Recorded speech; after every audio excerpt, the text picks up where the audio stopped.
Have you ever met someone who walks into a room and without saying a single word, people can't take their eyes off them? Not because they're the loudest, richest, or most beautiful, but because something inside them feels dangerous, magnetic, almost forbidden. Carl Jung discovered exactly why this power exists over 100 years ago, yet almost no one teaches the real version today. Tonight, I'm going to give you the single most powerful Jungian principle that turns you into the person others become quietly and helplessly obsessed with. Use it and people will dream about you.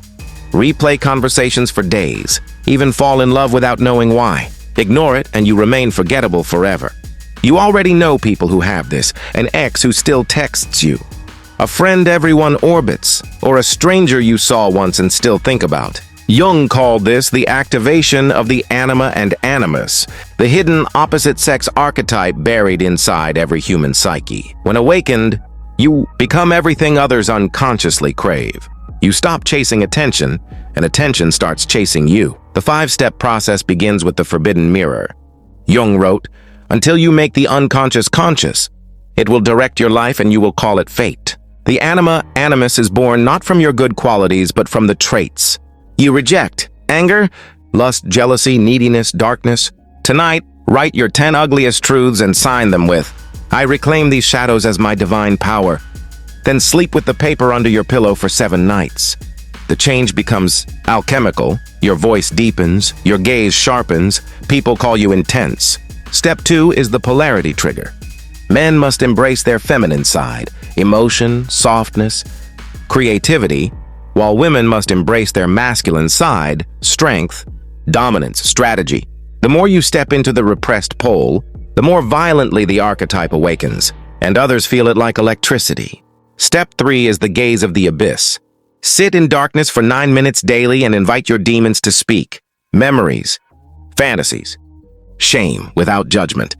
When you stop running, the archetype rises through your eyes, and strangers feel mysteriously drawn to you. Step 4 is the Erotic Transference Ritual 21. Nights of conscious self-pleasure, using imagination only. Men visualizing the dark primal feminine and women visualizing the solar warrior king, pulling the energy upward at climax to offer to the archetype. This fuses erotic energy with the archetype, changing your walk, voice, and presence until people dream about you without ever touching you. Step 5 is the Final Betrayal. Once the archetype awakens, you must reject people at the exact moment they want you most, not to be cruel, but to maintain the projection. Disappear for 3 to 7 days, return with only 70% of what they expect, and their unconscious chases the archetype harder, creating permanent obsession. Follow these 5 steps for 60 days and your life transforms. Exes return. Strangers approach you, opportunities appear. But there is a price. If you fall back into people-pleasing or suppress your darkness, the archetype turns against you with depression, rage, and self-sabotage. This is possession by a loving demon that destroys the old you to birth the real you. Right now, feel the tingling in your chest. That is the archetype, stirring because you came this far. Tonight, do the forbidden mirror exercise, then return in the morning and comment, "Awakened." The first 333 will receive the uncensored activation meditation. You were brought here for a reason. Stop running from your power. The world is about to see you in a way it never has before. Thanks for watching.